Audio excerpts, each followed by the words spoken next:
Next speaker is Charo Mina Rojas. She is a Colombian human rights defender with more than 25 years of activism, working with non-governmental and grassroots organizations in Colombia and internationally. Mina Rojas has served as National Coordinator of Advocacy and Outreach in the US for the Black Communities Proceso de Comunidades Negras in Colombia, and was a founding member of the Afro-Colombia Solidarity Network based in the United States. She's a recognized human rights defender and leading Black feminist scholar. Charo Mina Rojas has authored several articles on the plight of Afro-Colombian women and women in Latin America. She's a trainer, public speaker, and writer. She has provided expert testimony on human rights before the committees of the United States Congress, the Inter-American Commission for Human Rights, and various organs of the United Nations, including the United Nations Security Council, where she became the first Afro-descendant woman to testify as such before the United Nations Security Council on racial and gender violence against Black and Afro-descendant women in Colombia and Latin America.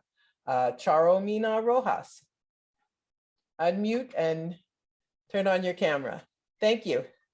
Thank you, and greetings from the Black ancestral territories of life, joy, hope, and freedom. Thank you very much for the invitation, and especially for opening up this venue to talk about Colombia. I'm going to start with the last words from the person that preceded me in terms of the importance of knowing and paying more attention to what happened with the so-called best ally of the United States in the Latin American region, because effectively, as the United States considered the best ally, we need to understand why and what that means for the region and for the United States in particular.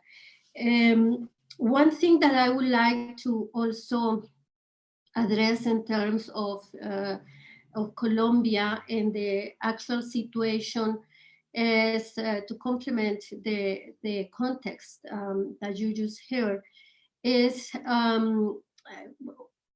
how is this population comprised? I think that's important to know that Colombia is has the third largest Black African descent population in this region after Brazil and the United States. This is a country of 44 million people, almost 45 million people, and more than 20%, quarter of this population is Black African descent people. And we have been here since late 1500s. And since then, we have been struggling against these oppressive regimes that we have been, subjected to. We were maroons on those days when African people was brought to these territories under the pretension of being enslaved. And we have been maroons since then. In 1991, there was a change of the constitution, some amendment of the constitution, and we managed to get a particular article in this constitution that allowed us to develop a series of legislation and recognition as people. And since then, we have the collective title of more of 6 million hectares of land. Someone can convert that to acres. I'm not sure how much is it, more than 14,000 acres perhaps, of land titled collective. This is very, very important for us because as we have been in these territories for centuries, holding natural resources, protecting the environment, protecting all the resources that economic interest has the eyes on. We also have been struggling to stay alive and to be recognized as people. So part of those issues have put us at the center of some of this violence that is happening today, but has been happening for centuries. During the internal armed conflict, this is something important to know also, starting in the 50 years ago, better to say, communities where Black communities were completely invisible. And suddenly, late 80s start coming all these economic interests on territories where we were located, but nobody cared before that we existed there.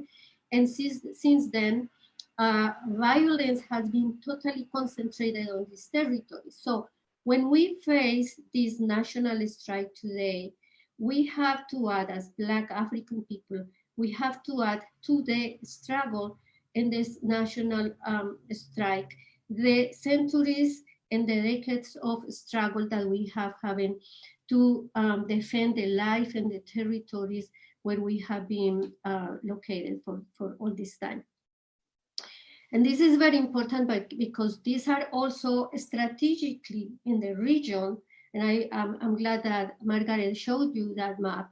The Pacific coast, if you go back to that map and see the line of the Pacific coast, most of these collective lands are located there. But how do you say franja in English? That line of Pacific coast from Panama to Ecuador is also one of the richest national and biodiverse area in the world. We hold 10% of the natural biogenetic and natural resources in the world. And economic interests are focusing there. And when you see the map, you see how it's connected through Panama to Central America, to the United States, but also there is a little spot called Buenaventura, the port of Buenaventura, that you may hear the strike that we have in Buenaventura in 2015, that connects with all the parts, different parts in the world economically. So we are very strategically located there, and those territories are of interest for many, many economic interests. So to connect this with the national strike, we have been upfront on this strike also, and it is very important that when we hear these numbers of people that have been killed, people that have been injured, that have been taken by the police, disappeared, many of that people is Black, particularly what has been happening at the center of this strike, which is Cali. Some of those neighborhoods where you see shootings and people being killed are Black neighborhoods. These Black neighborhoods are comprised by people that have been displaced from these collective territories. So this is people, most of these people that has been forced to displacement, that have lost their lands to join the impoverishment and the disenfranchisement of these areas in the northern east areas of Cali, and some in the southeast areas of Cali, which are the poorest in the city and the poorest in the country. This is the people that are today also in some of the spots that we are holding on the strike. I just came from one of them. Women mobilized today to protest against the killing of youth, because also we have to know that many of the people that have been killed are youth. It's people between 14 and 30 years old, young people, which is for us, we call it renacientes, our future. Those are our seeds. And this is the people that is today the military target of this criminal government. So I don't know how much time I have, Margaret, but I wanted to connect these realities also to pay attention when we talk about Colombia, to make sure that we understand that this is a country that holds quarter of its population as Black, with a whole history of a struggle that now has been struggling to contempt, all those economic policies, all those militarization and militarized policies that the government want to impose in the territories, we have been holding those in our territories. And sometimes, as we have been always in this racist country, that situation is also make it invisible and completely silent in the media. So it's very important for me to be here sharing this with you today, because we need to understand that when we want to mobilize and generate something, we have to understand the diversity and the different elements of the movement here, and the different elements of the struggle in this country. This is one of them. From the African descent people, we are now also striving to get the peace accord and the ethnic chapter of that accord implemented, because that means for us to continue holding our presence and our process of self-determination on those collective territories. So I think I'm going to close here. I'm pretty sure that we will have plenty of time for conversation. Thank you very much. Our final panelist is Ajamu Baraka. He was the Green Party vice presidential candidate in 2016. He was the founding executive director of the U.S. Human Rights Network, and he's currently national organizer and national spokesperson for the Black Alliance for Peace, a member of the UNAC Coordinating Committee, and an editor of blackagendareport.com. Ajamu Baraka. Thank you. Thank you so much, Margaret. And thank you, UNAC, for organizing this very important conversation at the last minute. But I think that UNAC, like most of us, recognize the importance of having this conversation, being able to present information that people needed to have as they attempted to grapple with and understand what is unfolding in Colombia. You know, I want to start, I'm gonna shift a little bit with the last comments that our comrade William made from Venezuela in terms of the attempts to try to link up with progressive forces in Colombia to help them to understand more clearly the fundamental commonality of interest between progressives and radicals, if you will, in Colombia, and with the Bolivarian process in Venezuela. I raise that because I think that this experience is going to help people to understand those connections much better. People are seeing now that, you know, there's a major contradiction in the fact that you have people who are who are concerned about what's happening in Colombia. And these elements that are concerned about what's happening in Colombia, and is very important, are some of the same elements that have been relatively silent when it came to the destabilization and the aggressive war being waged by the US against Venezuela. There's been mass confusion in and among progressives here in Latin America, and clearly among progressives in North America. But perhaps this situation and the understanding of the terms of struggle in Colombia will help people to grapple with their own confusion and contradictions. Colombia has been a major site of struggle between the forces of progress and reaction for decades, as our sister Charo laid out to us. Many of us have been involved in this struggle for quite some time, understanding that the struggle in Colombia has continental-wide importance. This situation with the peace accord and the possibility that there could be some changes in Colombia is of great importance for the entire region. And that's precisely why the United States of America, with its allies in Europe, have done almost everything that they could do to undermine the struggle for peace in Colombia and in fact, the struggle for authentic national sovereignty and self-determination in this region. It's important that we point this out because we're going to have people, we have people today in the US who are pretending that they're concerned about human rights in Colombia. These same elements that have been protecting and propping up a fake president in Venezuela named Juan Guaido. It's important that we understand that while we are concerned about what's happening in Colombia, and we should, that those same elements that are pretending to be concerned about Colombia, who are part of the US state apparatus, are the same entities, the same interests that are supporting a dictatorship, a puppet government in Haiti.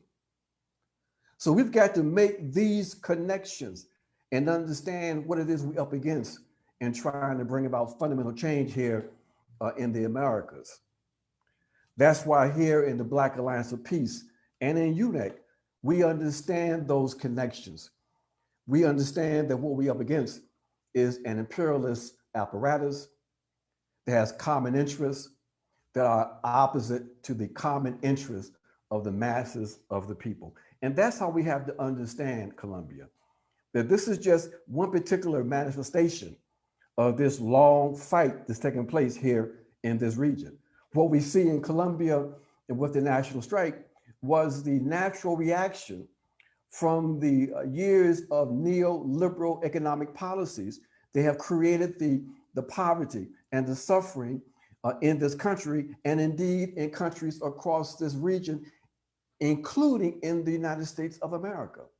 But what we had with the national strike here that we didn't have, for example, in the US, was with the George Floyd rebellion, partially motivated by people understanding that they were just a cog in the capitalist machine, that basically those police officers who had their knee on George Floyd's neck were really a metaphor for the knee on the necks of all of us by the capitalist dictatorship. So that pivot from understanding that it wasn't just about George Floyd, but about neoliberal capitalism, the kind of natural radicalization that took place or should have taken place to radicalize the opposition in the US, it didn't take place, but it took place here in this country, in Colombia. So the contradictions of neoliberalism, the contradictions of the absence of real democracy and people-centered human rights, these are the motivating forces that are driving the resistance here in this country. So we say to everyone, if you're concerned about Colombia, and you should be, you have to share a concern about what's happening in Venezuela. You cannot be silent about what is unfolding today also in Haiti. We raise the question in the Black Alliance of Peace. We say, look, we are happy that there's now more attention on Colombia. But we raise the question, is it because there are massive numbers in Colombia in terms of the opposition that's different from what we saw in Haiti? And we say, no. Is there more violence in Colombia than what we saw in Haiti? No, not at all. So what is the difference? What is the factor that can help explain why we have such a massive response for Colombia and relative silence for Haiti? Why is it that Colombia can penetrate the bourgeois media, but cannot penetrate from Haiti the bourgeois media? What is the factor? I think we all know. And I think Sister Charo touched on it. Because in a weird way, what has happened with the Colombia struggle is it has been de-racialized also, with Black folks being pushed into the background, the narrative being some other kind of sort of traditional Latin American, racial democracy BS, And in some ways, the Northern left, including the US, have embraced this sort of left version of white saviorism, okay?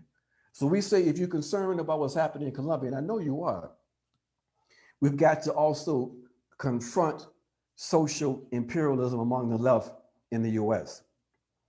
We've got to deal with and confront and defeat white supremacist ideology. We've got to confront and defeat US centrism, okay? These are all elements that we have to deal with in the context of the United States of America, itself a settler colonial project. So we say, if you want to support the people of Colombia and support the people in Latin America, get into an organization, support an anti-imperialist project, join UNAC. If you're an African, join the Black Alliance for Peace. If you're non-African, you can join the BAP Solidarity Network. But get involved, understanding the terms of the struggle, understand that these wars of imperialism, we say in the Black Alliance for Peace and the Black is Back Coalition, we say our responsibility in North America is to turn imperialist wars into wars against imperialism. That is our responsibility. That is our task in Colombia, in Venezuela, in Haiti, and globally. Thank you. The strike is going on. As I say, I just came from one of the spots in Cali, and the news everywhere was that people continued on the streets. Last night we had in Cali more shootings and more killing and injury of people. And one of the points that we are holding today, people concentrate on the main point called Puerto Resistencia, the port of resistance, and people from northern del Cauca, indigenous, and the Maroon Guard are joining also at that spot. So mostly the strike is going to continue, perhaps not the same intensity that was in the past days, but different sectors are coming out every day to hold the spots and they hold the pressure. One of the things that I think is important to mention, or maybe say it again, is that this government wants to declare a state of emergency because it's the way to totally militarize the country and take over by military control the streets and attack people. However, they have been trying to push the strike and the people to the limits with these attacks, with these shootings, but people is holding very well in a more peaceful way, resisting and sometimes contesting as we need, but holding the spots. Apparently, Duque is going to open up for some dialogues. We have to say, from the African perspective, we don't trust those dialogues. We have several agreements with past governments that haven't been fulfilled. We have a peace accord, we have an ethnic chapter, we have many different conversations that haven't bring us to any specific results. There are too heavy economic interests here. This is a government that wants to help the economic powers, not people, and we understand that we are the enemies of this government. So there is resistance and people continue to be holding the struggle. I think numbers were given earlier in terms of the people killed and the people arrested. Many are disappeared. And something I would like to call attention to is it is very important to raise the question of how many of that people is Black. It is very important that we stop making invisible the blood of Black people in these struggles. There is a link between some of the people that is protesting and political leaders like Wilson Borja and others. There are many of the sectors that organize, that come together to organize the strike are linked to alternative forces in leadership in the country. However, there is also a significant amount of people just from the masses, that is not necessarily specifically linked to any particular party or leadership. It's just people tired, and very important, a lot of young people. And one of the reasons is because young people has no future in this country. Young people is 70% of the young people in this country has no access to health, has no access to education, has no access to jobs, and are not recognized. And a lot of that people is today on the streets. I can tell you that from now on, some people is going to start taking more specific side, perhaps, and we can look for next elections in some different way. But there are different links to different sectors here, from the organizers and the people that is on the streets today. One thing about this work here in the region that people have to be reminded of, who are still in the North, is that, there's relative space for certain kinds of oppositional work. And, in some places like in Colombia,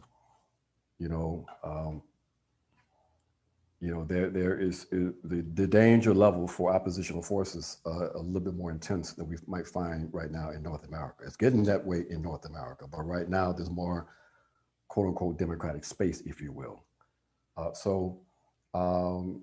There are a number of forces that are involved in oppositional politics here in this space.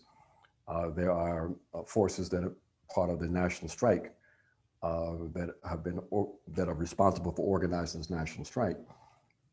So if anybody else wants to talk more specifically, then they can, but I think we need to keep, the stuff in mind when we talk about these different spaces that we are operating in, especially when we're trying to provide, solidarity and protection for folks. So we'll definitely continue, but we have to understand that because the stakes are so significantly high, that while the government might and probably will enter into some kind of dialogue with whatever forces, we remember that this is the contradictions here are structural and historical, and that you're not going to resolve the issues of grinding poverty, of the lack of autonomy among with various groups, with the challenge of real sustainable economic development without real fundamental change in this country and throughout the global South, and indeed in the North. These contradictions are not going away. They're only going to intensify because the global dictatorship, they have no answers beyond public relations stunts, okay? And that's why we know that as the contradictions continue to sharpen, that the reliance on naked force becomes more of an instrument that will be used, that is being used and will be used even more. So we are in for a protracted struggle in Colombia, in Haiti, in Brazil, in North America, in Jamaica, around the world, because basically the conditions we are all facing collectively are the consequences of a few hundred years of this colonial capitalist project that's coming to an head. And so the contradictions not just between labor and the working class, as important as that is, but the real contradiction today is between the northern colonial capitalist, white supremacist project and collective humanity. Ajamu say, well, the struggle is going to continue. We are absolutely sure that there is going to be an escalation of the, these measures and this kind of policy of war that this government has imposed on people. We have to be very aware of the criminalization of the organizers of the strike and the people that has been on the streets. Hundreds have been detained, and although there are some support, there is not enough to support and bring attention to the number of people that have been retained, and also many have been disappeared that maybe also in the hands right now of police that we can't tell for sure. So the other things that come besides this, as part of the struggle, is to follow up on all these situations. We have to follow up and continue pressuring for investigations on the killings of people. We have to look after the people that has been detained and the people that have disappeared. As I said before, for us, it's very, very important to know how many of that people is Black and from the Black neighborhoods. So we are trying and thinking on how to put together mechanisms to follow up and investigate also how many of these people is actually from Black communities. And also there is going to be the need, as I think Ajamu said, to start connecting dots between the different situations and the struggles in this region. I think to pay attention to Brazil and Haiti is very, very important, as we pay very close attention as how things are developing in Colombia, because all this is connected.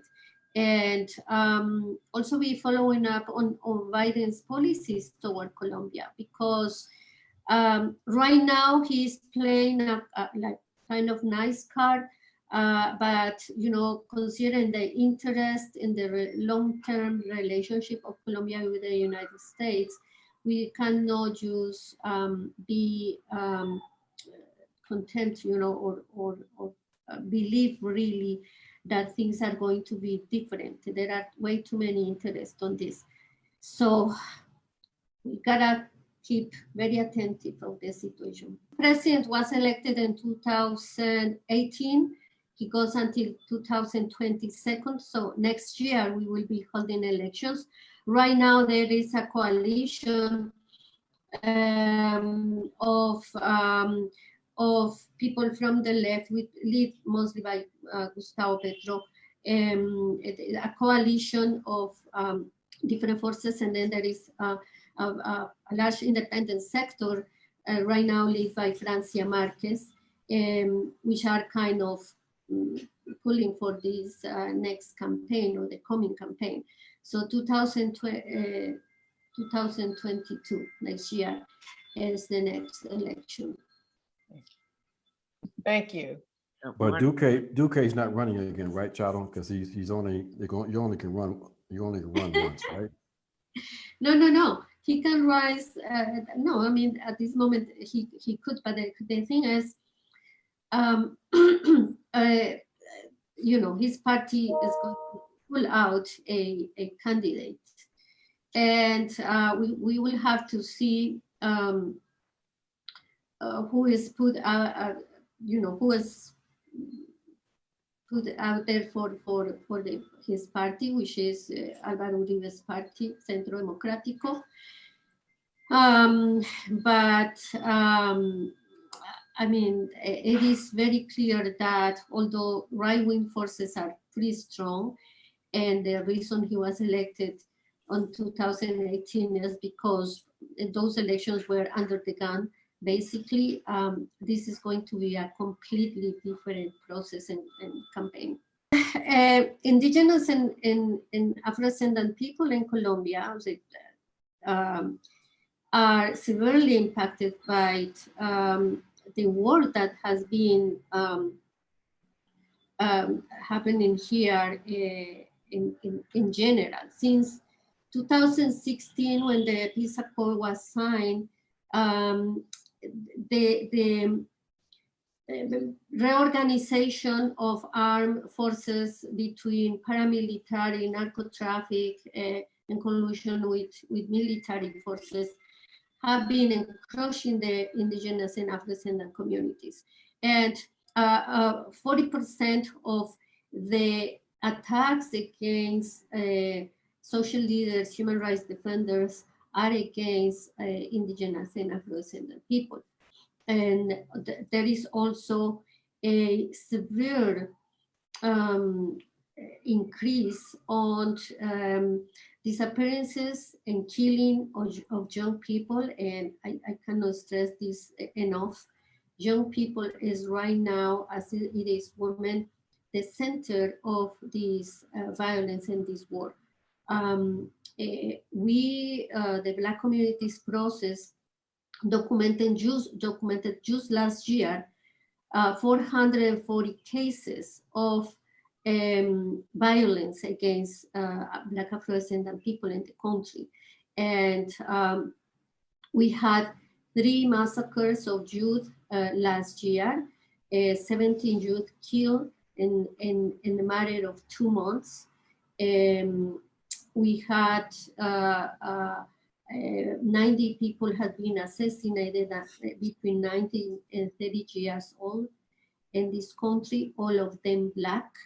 And the same is for the indigenous people, who has been mostly concentrated in the Cauca region, all these attacks against indigenous leaders.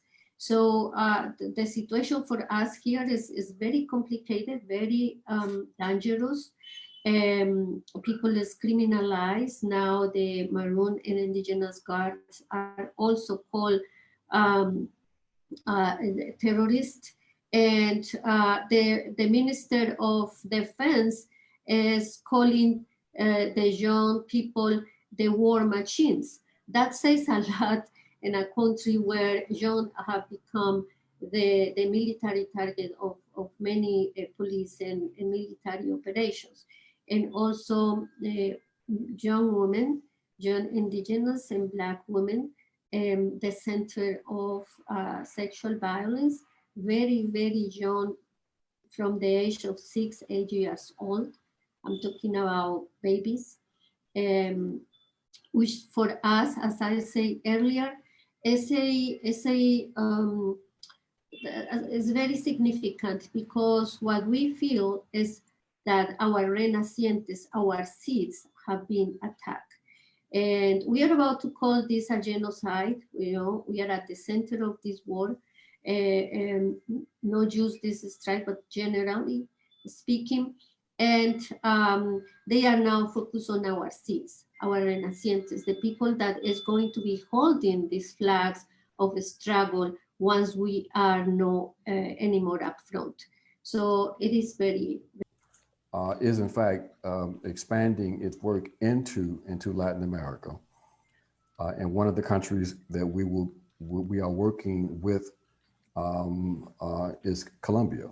So Colombia and Brazil, along with Haiti, represent the first phase of our expanded work. So we will have the capacity to be able to provide up-to-date information on Colombia once that work is in fact consolidated. So please be on the lookout for that. Cuba has been in solidarity with Colombia. For instance, for the peace accord, Cuba is one of the 2 countries, well, 3 with Chile and Norway, that were the guarantors of the peace accord with FARC. And then they offer to be also guarantors for the dialogues with ELN. But you know, last year or early this year, now I can't remember, but the Duque took over Cuba, expelled out the ambassador, and just following up, you know, U.S. Trump's orders, not really Trump, U.S. orders, took action against the government of Cuba, demanding that they return back the people from ELN that was there. So Cuba has been always open and very supportive of the Colombian struggle. Now, I think it is also an action of the international community to kind of surround Cuba, to support Cuba and this effort to support Colombia so they can actually have a better and strongest role, supported by the international community, particularly the movements and more progressive people. But you understand the role that the United States is playing in all this. I think it's important as we are making all of these various connections here in the region to remind ourselves that, of course, Cuba is a key state, no question about that, but that the real point of contention for the U.S. in terms of its attempt to try to control politics in the region was, in fact, Venezuela. It was Venezuela that was providing a lifeline to Cuba and not the other way around. It is to undermine Venezuela that the U.S. understood it could perhaps destabilize the entire region. The connection to the struggles we have raised in Haiti is also connected to the lifeline that was provided to Haiti from Venezuela. The enemy understood that, as part of their strategy, they have this thing called full spectrum dominance, in which they identify regional forces, a regional state that might serve as a counter to the U.S. complete dominance of a region. In Africa, it was what state? It was Libya. We saw the consequence there. In the Americas and the southern part of the Americas, it was Venezuela. Okay, so that link between Venezuela, Cuba, Nicaragua, Bolivia, at one point Ecuador, and the progressive forces in this region, became the target for U.S. destabilization, intensifying, of course, under the Bush administration, but even more so under your first Black president, Barack Hussein Obama, okay? So we've got to remind ourselves of these connections and remind ourselves of the bipartisan nature of this process in North America and not be confused by that at all. And that engage in conversations like what we saw a year or so ago, some months ago, where you have the US actively undermining Bolivia. And instead of left forces being in opposition to that, they sit around the tables at Starbucks negotiating and talking about the inner contradictions in Bolivia. See, that's the kind of nonsense we've got to deal with in North America. That's why we refer to them as the latte left, okay? So we've got to get serious about this, the terms of the struggle, because people are suffering every day. And they don't have the luxury that folks in North America have to sit around at their cocktail parties and talk in front, like they're real revolutionary. Very, very much. Solidarity. Thank you. Power to the people. Thank you very much, Unit. Peace. Thank you. No compromise, no retreat.